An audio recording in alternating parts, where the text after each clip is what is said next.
This is James Holder for iFL TV in association with Mackley's Gym Mobile. We're in the Whites Hotel today, is that right? Yes, the Whites Hotel, Macron Stadium in Bolton. Yes. Nice facilities, stadium. They train, do the pads in the stadium. Yeah. So it's definitely getting Tyson the used to the feel of it. I've got to say, I've had a little look around today. Fantastic hotel and fantastic facilities. So I'm glad that they are making themselves available for good you and staff, the team. everything. Yeah. Perfect. Indeed. How's things, mate? Well, they don't get any better than me and you chilling on a cup of tea. I was just thinking the same thing. It's been a little while since we caught up. How's camp been going?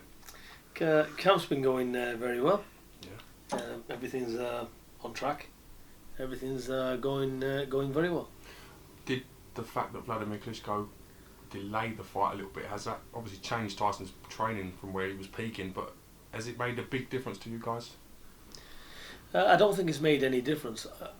It's what it is. Whatever's going to be is going to be, isn't it? So we've just got to take it every day as it comes. Was you prepared for? Sorry, was you prepared for this sort of eventuality that the date could change at the start of coming into this? Look, I always look at the worst scenario. We've got to look at it's even possible of another pullout. I'm not saying for 1 minute there is, and I've no indication of that, but you just never know.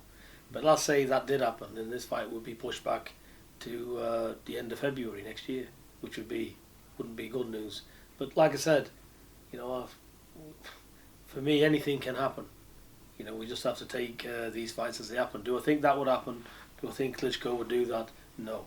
He is a champion, he's got integrity, and he's got a lot of fans to think about, so I don't think that'll happen. Hopefully it was a genuine injury and the fight's on. Speaking of fans and integrity, I saw Tyson Fury retweeting a lot of the fans that obviously went out to Dusseldorf for the first date. They've had their plans, so they've made it their sort of weekend holiday and that, and it was nice of Tyson to interact with them and sort of have empathy for them as much as anyone else. He has, but what a nice thing as well for all these people to go out there anyway, and it's very it's not nice, but it shows the support that he has got, so it's very good for that as well.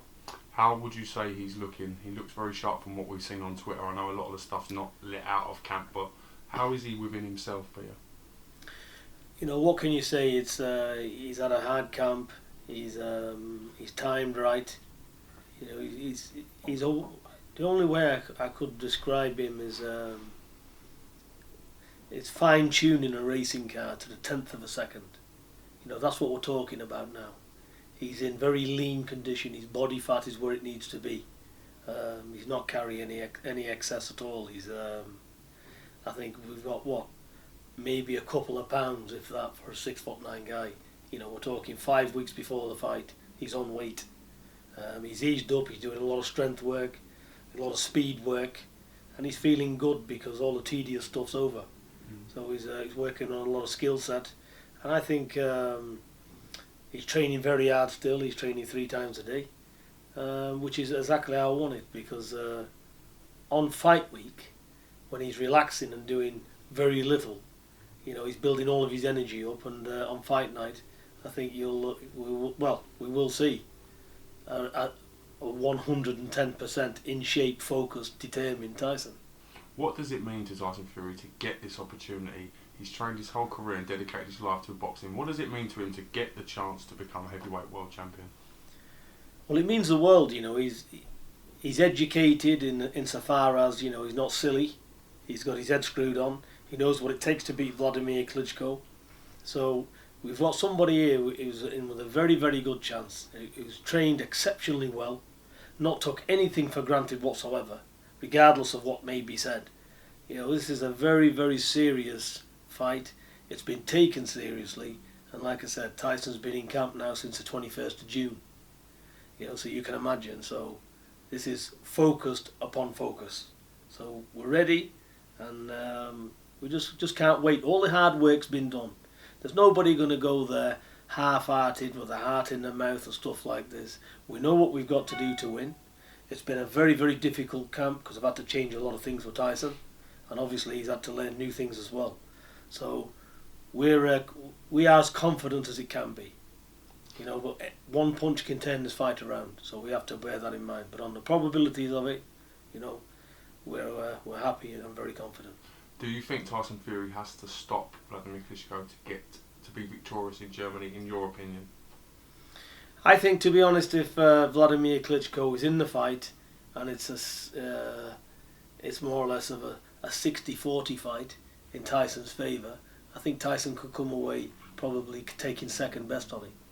I think, but if Tyson's dominating the fight and he's not naturally the better man, and Klitschko manages to keep out the way of the shots, and you know it goes into a bit of a chess match, and Tyson's winning convincingly, then they have to give it to him. So I don't really think about the stoppage. You know, the German people, they like clean shots. You know, they're not interested in a lot of army of shots going around the back of the head and going around the side and all this. They like clean work. They like quality over quantity.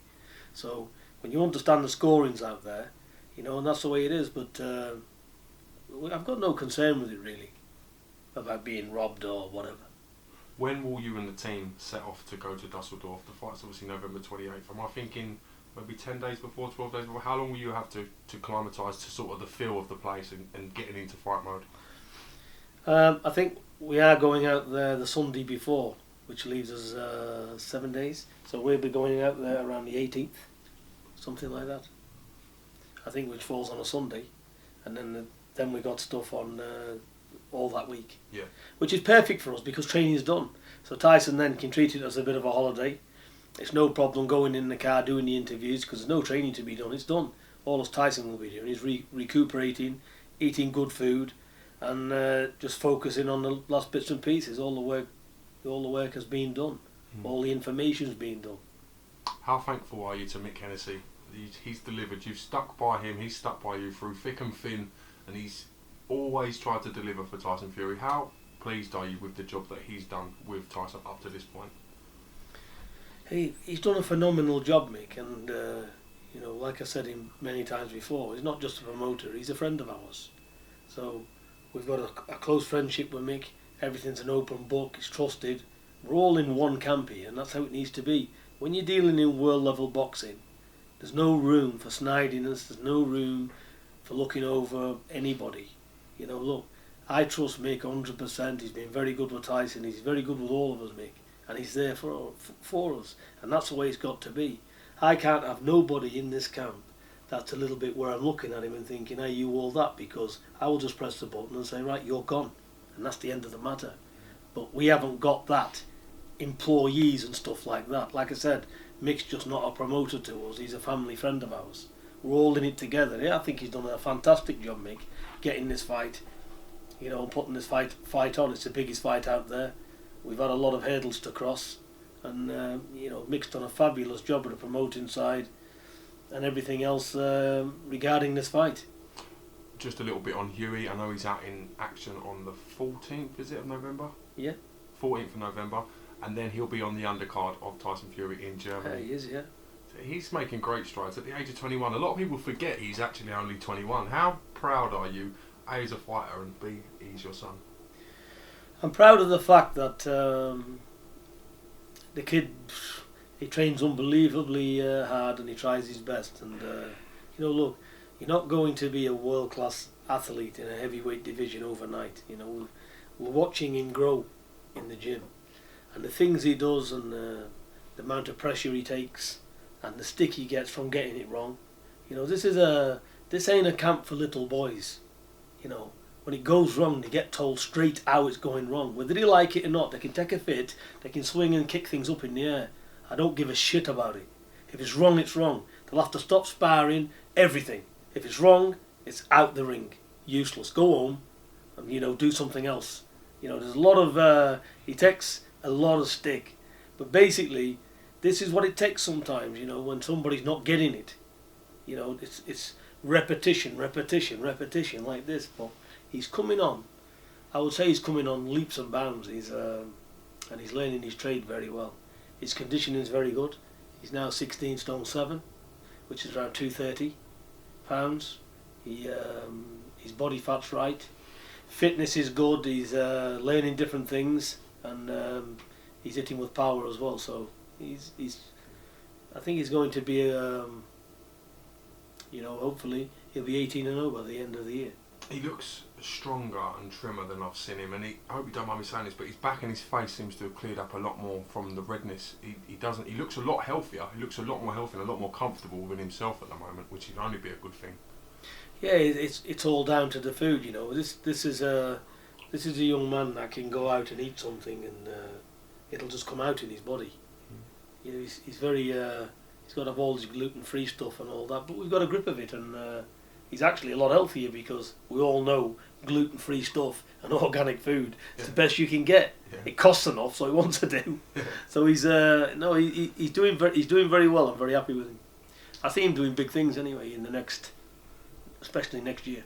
Speaking of which, if Tyson Fury does beat Vladimir Klitschko to take 3 versions of the heavyweight world title, that will leave Hughie Deontay Wilder's belt to chase, and probably the only world title available for him to fight for. So is that something you thought about, Hughie Fury versus Deontay Wilder in the future? Is that a fight that's maybe 12 months on your radar? I think we've got to look at the business aspect as well as anything. You know, this is Tyson Fury's time. You know, Hughie's still just 21, so this is all about Tyson Fury now. It isn't about Hughie Fury, and it's about nobody else. It's his time. It's Tyson Fury's time to shine. And you know, if he can get past Vladimir, then he silenced a hell of a lot of doubters, and people have got to stand up and say he is the best heavyweight pound for pound in the world today. So basically, these fights with Wilder, even Joshua, this is where the money fights are for Tyson Fury. It's a lot bigger draw, them facing Tyson Fury, than what it is with Hughie Fury. So on the probabilities, they're not interested in Hughie Fury. They want Tyson Fury because, you know, the risks are similar to the same, aren't they? You know, why risk anything if you can make a hell of a lot of millions this way? So it's Tyson Fury's time. So Tyson will get the big fights coming through Vladimir Klitschko. We're happy with Hughie doing what he's doing, learning, fighting decent journeymen, gatekeepers, whatever you may call them. You know, and tough man, George Arias. He's 40 years old or not, I wouldn't want to fight him. So I thought Hughie done a tremendous job against George Arias. To be honest, what Hughie's having to do is he's having to focus for every round of 10. Now he's gone the 10, he's gone the 8, he's going the long route around. So I'm very happy he's learning, and I see big things for him because, like I said with Hughie, he's a very astute boxer. So and he hits a lot harder than people think he does. You know, let's not forget, Arias was in problems in the second round. But again, it's not that Hughie's not hitting with power. He hits tremendously hard. He's got one punch knockout power. The problem is, the only time he rocked Arias is where he wasn't thinking about it. He was coming off the ropes and he clipped Arias with a knock. And then Arias was all over the place. But you've seen him get in front of Arias, he's seen that, and then started loading up with his shots. So it's all about the experience levels, and this is what it is. He's got to relax, and he's watching a rush to detonate his shots. He's got to take his time, feel his way in, box his way in, then sit down on his feet, land the shots. He's got to find it first, and that's what you use a jab for. That's why a lot of people say the jab's the main thing in boxing, because everything comes off that jab. If you don't know how to use a jab, know when to use it light, know when to use it heavy, everything sets up from that jab. Whether you're doing a 1-phase attack or whether you're doing 10 phase down the ring, it's still off the jab. So everything comes off that. He's just got to be fluent to turn the power on with the fluentness of his shots. And that takes a lot of doing, and that comes over time. But he is getting there. He's placing his shots a lot better before he releases them. He gets to spar with a #1 mandatory challenger day in, day out. So that in itself can only be helpful. Having someone like Tyson Fury in your camp and having the access to talk to him and spar with him when you want. Someone 21 years old and so talented in himself, it must be fantastic for him. I can tell you now, he's sparring with sparring partners here of unbeaten kids, 12, 15s, 8-0, all 6'6", 6'7" kids. And I can tell you now, he's crippling them to the body. You know, he's literally stopping them in the rounds, some of them, with body shots. You know, he hit one guy up the jaw the other day, he's gone home. So, in other words, he's collapsed him completely. He's took a flight home. He's an exceptional young kid for 21, None of these sparring partners can do anything with him. You know, he does the same as the sparring partners what probably Tyson does with him. So don't get me wrong, Tyson's a lot older, dealing with a different animal altogether, but Huey is by far a world-class athlete himself. Listen, Pete, I wish you the best of luck and the team in Dusseldorf. We're going to be out there covering every stone of what happens out there, the whole thing. You can watch it all on IFL TV. And as I said, I wish Tyson Fury the best of luck. The whole country is behind him, and if there wasn't behind him, I'm sure they're starting to get behind him because he's got that sort of infectious character, if you like. You know what it is? We're all into boxing because we love the sport, and ultimately, I know that I've done everything for him, and he's ready. Make no mistake, he's 100% ready for this fight, and I'm going to sit back and enjoy this fight because whatever's going to be is going to be in that ring. It's down to him, carry out instruction, and listen, may the best man win. But there's one thing for sure, he'll be trying with his life on the line to lift that belt. Peter Fury, thank you for your time, and we look forward to catching you again real soon. You're welcome. Top man, thank you, Peter.